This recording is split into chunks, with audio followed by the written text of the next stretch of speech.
नमस्कार विद्यार्थियों, मैं doctor Chhotelal Gupta, assistant professor Hindi विभाग, जमनीलाल महाविद्यालय Hajipur Vaishali. JLC audio video class में आप सबका स्वागत है। आज के क्लास में बीए पार्ट 3 के अंतर्गत आलोचक या समालोचक के गुण धर्मों पर विचार विमर्श करूंगा। समालोचक या आलोचक के गुणों एवं उसके धर्म एवं कर्तव्यों पर विचार करने से पूर्व यह जान लेना आवश्यक है कि समालोचक या आलोचक है क्या। समालोचक या आलोचक पाठक वर्ग से ही निकला हुआ वह प्रबुद्ध व्यक्ति होता है जो किसी रचना को आद्योपांत अध्ययन के उपरांत अपनी विचारधाराओं से अवगत कराता है। वह किसी रचना की गहराइयों में बैठकर रचनाकार की आत्मा को टटोलता है, उसे समझने का ईमानदारी से प्रयास करता है, उसकी व्याख्या करता है एवं उसके गुण दोषों की विवेचना करता है। समालोचक के गुणों पर भारतीय आचार्यों के साथ साथ पाश्चात्य विचारकों ने भी विचार किया है। समालोचक का काम दुधारू तलवार पर चलने के बराबर है। पूर्वी एवं पश्चिमी विचारों के मंथन के उपरांत समालोचक के निम्नलिखित गुण निरूपित किए गए हैं। सहृदयता। सहृदयता आत्मसात कराने की क्षमता रखती है। आत्मसात बिना रचना से तादात्म्य से संभव नहीं। यह तादात्म्य सहृदय व्यक्ति ही कर सकता है। सहृदय व्यक्ति वह है जो किसी भी रचना को पढ़ने की ललक रखे। नीरस व्यक्ति जिसमें किसी रचना को पढ़ने की ललक नहीं है, वह अच्छा समालोचक नहीं बन सकता। निराला को पढ़ने के लिए अपने में निराला को निरूपित करना होगा। सहृदय का अर्थ अत्यंत ही व्यापक होता है। बिना रस एवं भाव को समझे सहृदय नहीं हुआ जा सकता। यह सहृदयता भाव ग्रहण करने में सहायक होती है। सहृदय की व्यापकता ही सफलता का मापदंड सिद्ध होती है। विस्तृत ज्ञान। ज्ञान के विस्तृत भंडार के अभाव में समालोचना सही दिशा की ओर उन्मुख नहीं हो सकती। यानी यदि समालोचक में विस्तृत ज्ञान की कमी है, तब वह आलोच्य वस्तु को ठीक से प्रतिपादित नहीं कर सकता। उसका अध्ययन क्षेत्र विस्तृत होना चाहिए ताकि वह आलोच्य सामग्री को सांगोपांग व्याख्या प्रस्तुत कर सके। सफल आलोचना वही है जिसमें दर्शन, इतिहास, काव्यशास्त्र एवं साहित्यिक विधाओं का सम्यक ज्ञान हो। यह विस्तृत ज्ञान हमें अंतर्दृष्टि प्रदान करता है। यह अंतर्दृष्टि सूक्ष्म से सूक्ष्म तत्वों को भी आसानी से अपनी पकड़ में ले सकती है। इसी के चलते हमारे अंदर नीर, क्षीर, विवेक जैसे दुर्लभ गुणों का समावेश होता है। बिना नीर क्षीर के हम किसी रचनाकार की प्रतिभा का सही एवं निष्पक्ष आकलन नहीं कर सकते। निष्पक्षता। निष्पक्षता का प्रचलित अर्थ है किसी की तरफ भी न होना। जो है वह बेलाग कहना, बेझिझक कहना, स्पष्ट कहना। समालोचक की आंखों पर निष्पक्षता की पट्टी होनी चाहिए ताकि वह अपने पराये को नहीं देख सके। आलोचक में अगर यह गुण नहीं है तो वह किसी भी कृति के साथ न्याय कर पाएगा एवं अपनों द्वारा रचित रचनाओं के प्रति ज़्यादा उदारता दिखाएगा एवं अच्छी से अच्छी कृतियों में भी दोष ढूंढता फिरेगा।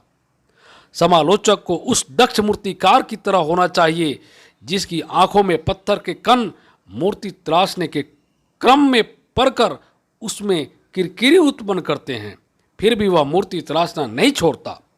नहीं पत्थरों को काटने छाटने में कोई दयालुता ही दर्शाता है। तब जाकर कहीं वह जीवंत मूर्ति गढ़ने में सफल होता है। निष्पक्षता किसी भी कृति को आगे बढ़ा सकती है।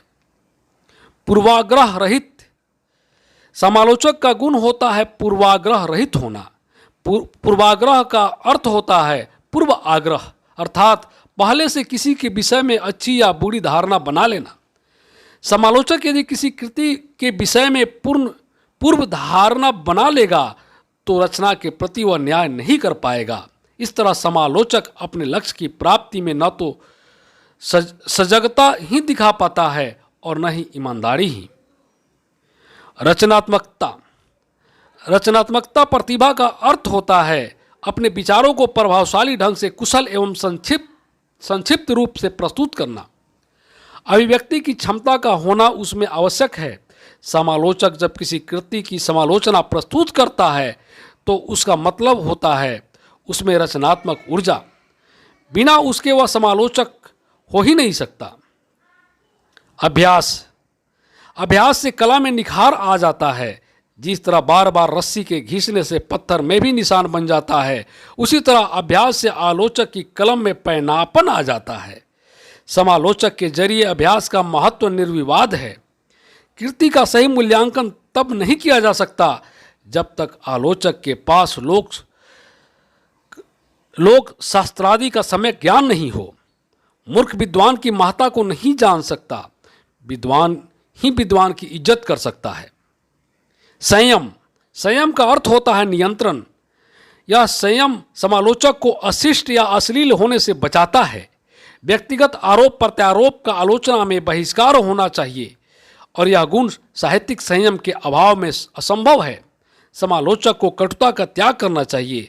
अगर समालोचक में संयम का अनुभव है तब वह अशिष्ट अश्लील कटु हो सकता है।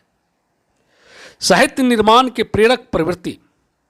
समालोचक का काम केवल किसी कृति की समीक्षा या आलोचना करना ही नहीं होता, वह अपनी पैनी सटीक एवं निर्छीर विवेकी आलोचना से अच्छे साहित्य के प्रणयन की प्रेरणा भी प्रदान करता है। समालोचक को उस समुद्री गोताखोर की तरह होना चाहिए जो समुद्र में बैठकर हीरे मोती लाता है, बेकार चीज़ों को छोड़ देता है। अतः समालोचक का यह धर्म होता है कि वह किसी कृति में अच्छी से अच्छी चीज़ ढूंढ निकाले एवं उसे सबके सामने प्रस्तुत करे। किसी भी कृतिकार की सफलता या असफलता का दारोमदार समालोचक पर निर्भर करता है। समालोचक का यह पुनीत कर्तव्य है कि वह अच्छे साहित्य की सृष्टि में अपना योगदान दे। समालोचक को निरंकुश होना चाहिए। उसका काम किसी कृतिकार पर अंकुश लगाना भी है ताकि वह कृतिकार समाज को अच्छी से अच्छी रचना दे सके।